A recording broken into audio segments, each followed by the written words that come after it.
What is going on, guys? Thanks for entering the chamber once again. I know it's been a while. Today we're taking a look at a blue deck that has propped up from the last set, and we're starting to see a lot of competitive players play it. And we're going to talk about why this deck is really good and why I also think this deck is very good.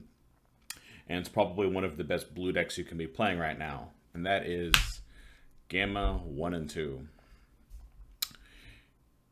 Gamma 1 and 2 is a Red Ribbon Army themed deck. It's comes from the upcoming movie Dragon Ball Super Superhero. In a nutshell, it's a value town deck. You cannot beat this deck, and if you're trying to beat it in terms of like energy efficiency, they just absolutely get to cheat. The amount of like stuff you get to do throughout like being alive on both turns, even by blue standards, is kind of absurd. It has a lot of moving pieces, and there's a lot to break down. So, like usual, we're going to cover what the leader does, what the cards do, why cards are included, tech options, and then we'll close out by what you can do if you see Gamma 1 and 2 on the other side of the table, because this is a leader you're going to see a lot of. So, kicking it off, we're going to start off with just the leader himself. Very unassuming leader on his front side. He has an auto that when he attacks, he draws a card, and then he has a permanent that says you can't use non-red ribbon cards to like manipulate your energy. This locks you out of using a couple of things. Like there's an old Android 16 energy amplification that would be like a hard ramp for you. Zeno causing you, so there's a couple of like random cards. And that's really because if you could like use anything other than this archetype to put cards into your energy, this deck would be like absurd. It's already very good. It would be absurd. Its awakening condition's really lengthy, but basically if you're at 4 life or less, or if you have a unison with a specified cost of 2, you can put yourself to 6 life, draw a card, untap an energy, and flip over, and become Gamma 1, Gamma 2, Newfound Foes. Most leaders get like a powered up version when they awaken, but Gamma's just like a completely different character. Like this deck really like turns on once your leader's awakened. So he gets a new auto that is not once per turn, where when you play cards from your energy, you put the top card of your deck back into your energy. Now, most of the cards in this deck we actually play from our energy. We play very few cards from our hand. So that auto is kind of a draw a card in an abstract sense every turn. The only catch is that you can't combo with cards in your energy, but you can still play from there. So it's still like advantage. And then there's a second auto where at the end of the turn, if you have at least 3 androids in your energy, you can pick up all 3, and then you draw a card, and then you place up to 3 androids back into your energy. Not in rest mode, they come back in active mode. So as long as you have 3 androids, this is basically a untapped 3 / a rated range. So you can charge stuff that you might want later but don't need right now, and then pick it back up later. The only difficulty with this character is that you can't really ever charge a card that isn't an android, because you need to have 3 androids to trigger his ability, and this is the only way you can actually draw cards to your hand in like the entire deck basically, besides drawing for turn. So it's very important that you're like charging androids all the time. But the leader is just like a straight value 10. You get a bunch of free mana, you get to play a bunch of cards from your energy for free. Really, really absurd just in terms of like value generation. It's very hard to grind this deck out. Getting into it, just to kick us off, we play 3 copies of Android 13 Inorganic Horror, the names on these cards. This is our standard 1-mana searcher. He has an extra effect where you can like absorb a 13, a 14, and a 15 and to make like a super 13, but we're not doing that. The card's not good. We don't mess with it. He's literally just here as a 1-mana searcher.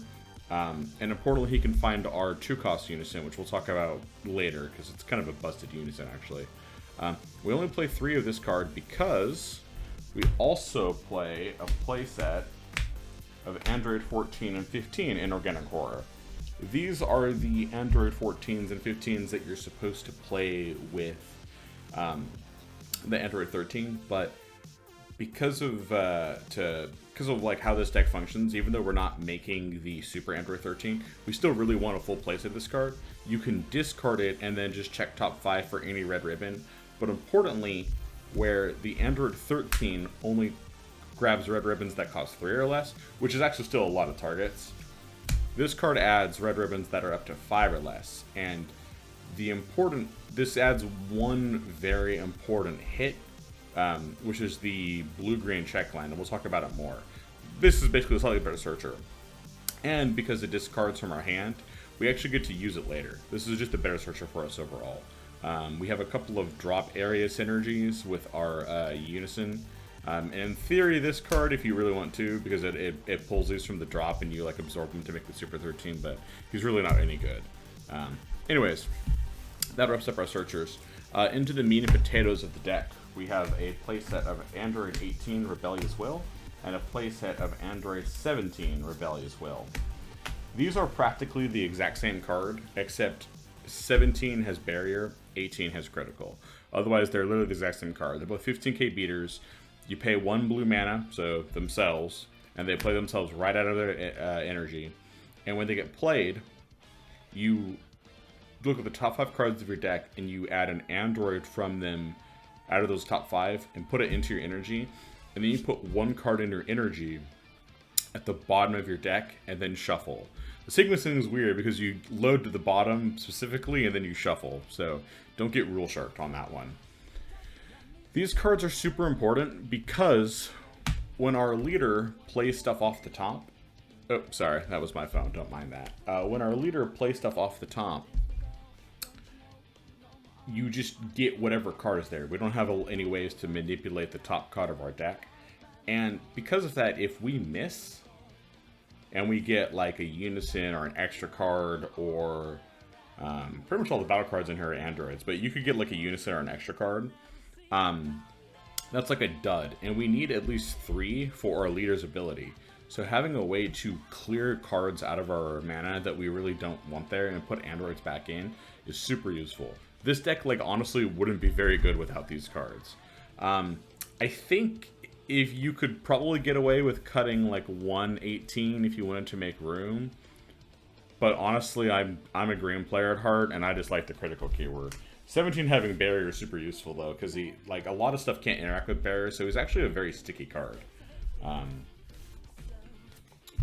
Now, earlier I mentioned that we have a check land, and that would be our playset of Android 17 and 18 Limitless Energy.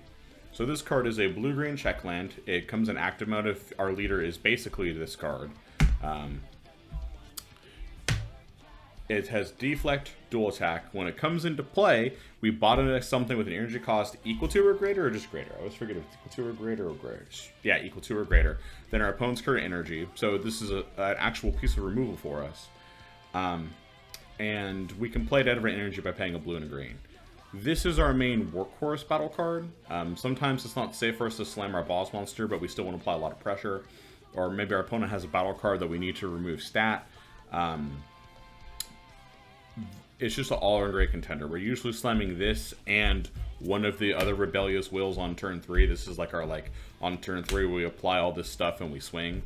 Or at least we try to. And the fact that it's a blue-green check land enables a couple of the other battle cards in the deck.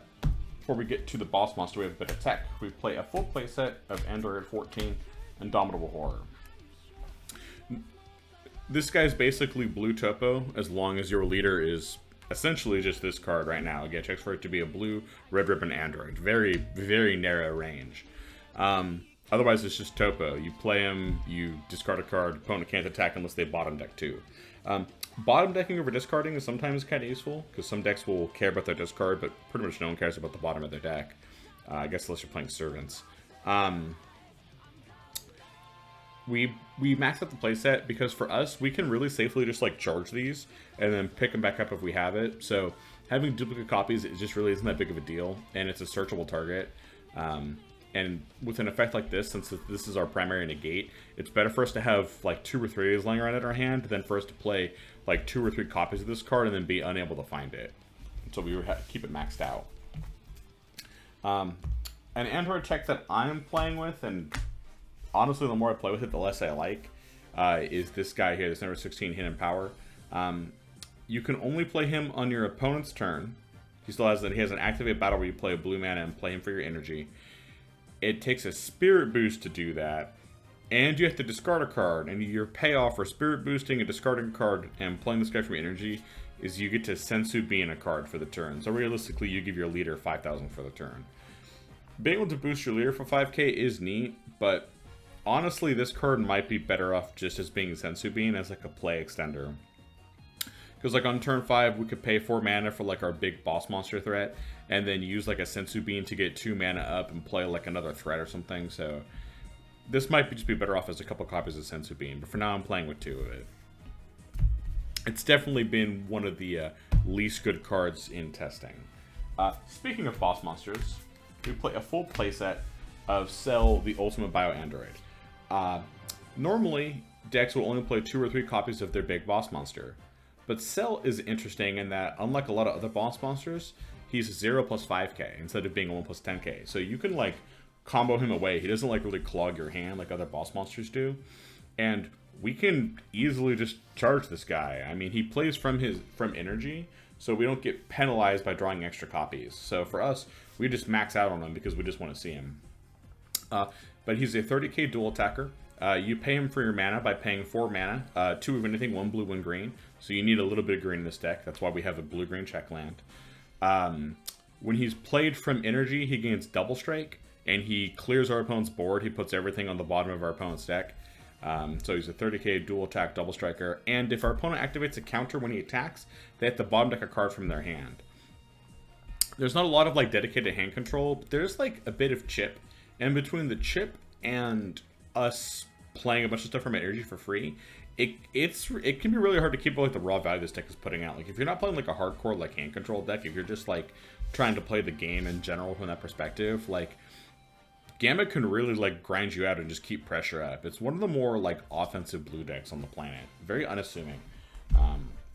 And part of that is because this deck can realistically slam cell after cell after cell after cell without worrying about like exposing itself, because we get to untap 3 mana. So we can like tap out on turn 4 and slam cell, and then have 3 mana back up on defense. We run a couple of androids that aren't red ribbons. Let the Battle Begin. Let the Battle Begin is a 4 mana android that becomes 1 if we control a 2-cost unison, which that's our awakening condition. She counterplays anything that costs 4 or less, and importantly, because of how she's written, she plays first, and then she bottom decks the card being played if it's 4 or less. So you can slam Let the Battle Begin in response to like skills or effects, and if their opponent chooses not to like play a card, Battle Begins will still play, and she's still like a 15k blocker. Like, paying a mana to make your opponent's effect or skill just fizzle, like you don't get to clear the card, but you just like stop them from doing what they're doing, and getting a 15k blocker is still good value. And if they activate something where they have to play the card, this card becomes nutty value, because then you clear the card that they play too. She's live pretty much all game, but she's not searchable, so that's why we're maxed out on copies of her, because we really want to see her, but we don't have a way to like search for her. If she was searchable, you could probably get away with 3, but since we have to find her organically, we play it at 4. Our other tech, and you'll see this later with our super combo, but we play the new blue-green untapped super combo, and this gives us a small arrival engine. We have a lot of stuff to do with our mana on our opponent's turn, and this gives us one more avenue by giving us a somewhat beefy like wall that our opponent has to deal with. Sure, they can just remove it. He doesn't have barrier or deflect, but at 6 mana, he gets around most counterplays, so he's relatively safe coming down. And we get another discard out of our opponent's hand on top, so like I said, there's not a lot of super dedicated hand destruction in here, but there's enough just like chip where your opponent's going to feel it. And 16 is part of that. And then finally, our last off android, we play one Turning the Tide. Honestly, I actually haven't had to play this card yet with Gamma. Like, I think there's a couple of, like, if I haven't done a lot of blue testing, so it might get there against other blue decks, but honestly, we have so much offensive pressure that we're just usually not getting to 7 mana. And if we do, our opponent's usually on life support, and paying 7 for Tide just isn't worth the effect. All that being said, Tide is still Turning the Tide, and sometimes it's exactly what you need. And because we play things from our mana, we can slam Tide and actually still have some things to do after we're done. If somehow Tide doesn't get us there. But if we're playing Tide, it should finish. But Tide is at least a little safer for us because we use our energy as a second hand. Now, I talked about unisons of choice, and really I think there's only one, because this is the only one that is searchable off of all of our searchers, and that's Android 17 and 18 teaming up. You could play other 2-mana unisons here. I think the big one that jumps out is Hit, but for the card draw. But honestly, not only is Hit not searchable, but Hit's not that defensible. This card gets a marker whenever anyone attacks, both you or your opponent, so it gains a marker every turn, not just on your turn. And it combos with a card from your discard pile. And earlier I mentioned that this card is the better searcher for us, and this is why. Because we discard Ravagers to search, so ideally we can find our unison if we don't have it. And then because we discarded Ravagers, Ravagers is then now in our drop area to become like a free target to use with this effect. So whenever anyone attacks, you now always have this like Ravagers that you can pull from your drop area into the combo zone. So this card, on your opponent's turn, the first time they attack it, it has 4 markers and it's 20k for that first attack, if they attack the unison first. Like, this card is hard to clear, and it gives a lot of consistent pressure and combo power to help make up for like our kind of smaller hand size. And the -4 for it to get a stat boost and dual attack really isn't that hard to accomplish, because like I said, it gains a marker on both players' turns. Like, if they don't attack this, on the start of your turn, it'll have 4 markers. You can swing with like your leader, and it'll go up to 5 markers, and then you can immediately shunt it down to 1, and you have a dual attacker. So on turn 3, you can have like a 25k dual attacker, and then with your 3 mana that you have, you can play like a Rebellious Will and a Limitless Energy, and now your opponent is eating a 25, a 25, a 20, a 20, a 15, and your leader swing on turn 3. Like, they're going to take a lot of damage and lose some cards from hand. Very, very aggressive opening for what blue decks can do. And of course, you don't even have to do that, right? You can, of course, just like sit on this as like the marker fountain that it is. If you don't want a -4 and just use it for like static combo power and defense, and this card doesn't go anywhere. It's very sticky. Great unison. Honestly, some older archetypes or like blue decks that needed like a good lower meta unison should experiment with this, like Zamasu, Kaba. Like, this card's really nutty. Moving on to a few extra cards. We don't play a lot because they get cloggy. We play a playset of Realm of the God, Beerus Destroys. Beerus Destroys is kind of a multi-faceted problem solver card for us. Gamma 1 and 2 have a couple of really weird weaknesses, and we'll talk about this a little bit more later in the profile, but we don't really have a lot of removal. Like, the only way we can, like, kill stuff for the most part is off Cell the Bio Ultimate Android. And, like, Cell gets the job done. He bottom decks everything as long as it doesn't have barrier. But there's a lot of decks in the game that will have random, like, 1 mana like support pieces that you want to clear. Like, U7 have Sun Gohan Ultimate Essence that combos with Skilluses. King Cold has Berry Blue, you know, so on and so forth. We have no way to remove that card in this deck. Like, literally 0. There's nothing in here that, like, clears like a 4 or less or a 3 or like nothing. Other than Cell, but that's all on turn 4. So, for us, Realm, in addition to being a way to spot remove bigger things as like extra removal, is also a way for us to clear small pieces either that counter us, you know, if our opponent like sideboard cards against us, or to clear support pieces we can't otherwise interact with. Plus, it's a way for us to use all the mana we get when we untap stuff off of our leader. Or it's not really an untap. You put cards into your hand and back, but effectively it's an untap 3. So Realm is good for on all of these fronts. And because of that, we run a full playset of it. And then our other tech choice, and this is a card that oops, sorry, this is in the wrong order. Oops. 31st. Honestly, this is probably a card that I think blue players in general should be mainboarding or at least sideboarding more often. The game has kind of gone in this direction where a lot of players or a lot of archetypes are slamming large boss monsters on turn 4. So going second is becoming kind of a big disadvantage because your opponent gets to 4 mana first. Like if you're in a U7 mirror match, you're going second, just for example, you have to plan around Ultra Mastery and what you're going to do on your opponent's turn 4 if they slam Ultra Mastery on you. Dirty Burst is a way for you as Gamma, or really any blue player, but especially in Gamma, to play around these like destructive boss monsters by disabling them from attacking. In theory, you can catch Dirty Burst in as a counterattack, and that's kind of neat, but we're really in here for the counterplay, where you prohibit your opponent from attacking with cards that cost 7 or more.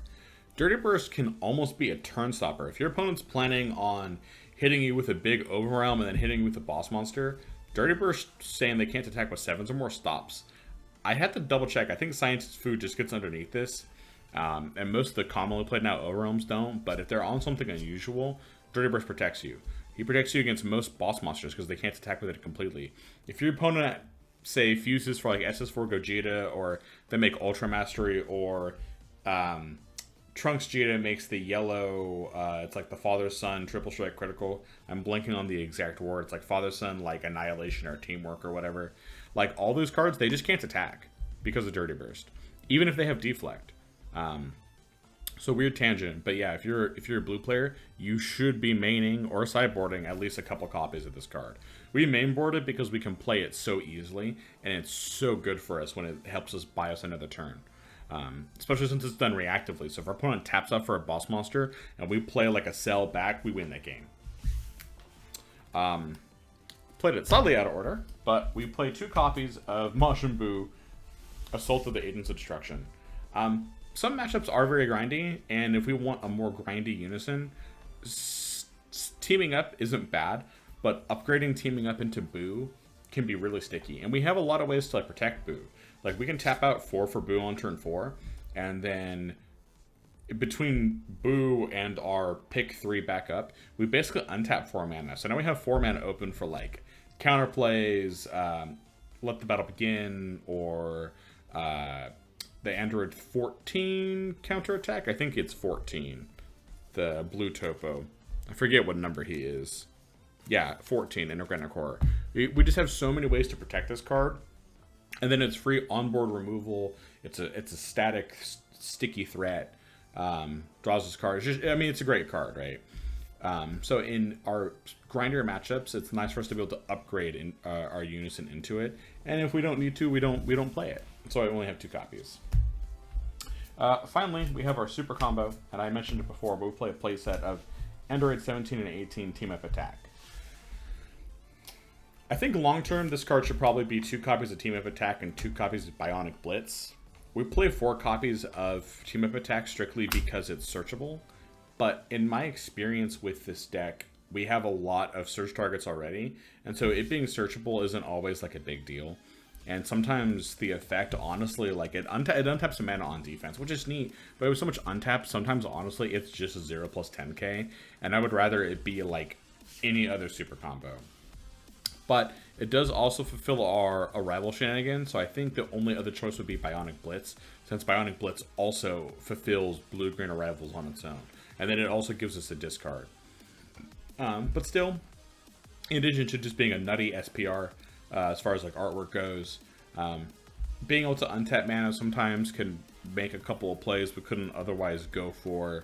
Helps fulfill arrivals. It's an extra green target that if we hit off of our other cards, gives us extra green for making our boss monsters or for our rivals.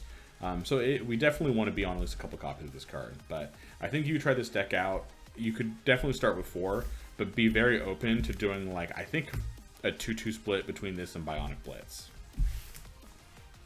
And then finally, our SCR for the deck. No shock, we play Hatch. We're a blue deck. Hatch is still the ultimate get out of jail free card. I mean, it needs no introductions. Like, you just get to take your turn back. It helps you stabilize if you're being ran down, which is pretty tough to do to Gamma, but like it could happen. If later in the turn it lets you be really aggressive. I don't know, it's Hatch. It speaks for itself. And that is going to conclude our deck profile for Gamma 1 and 2.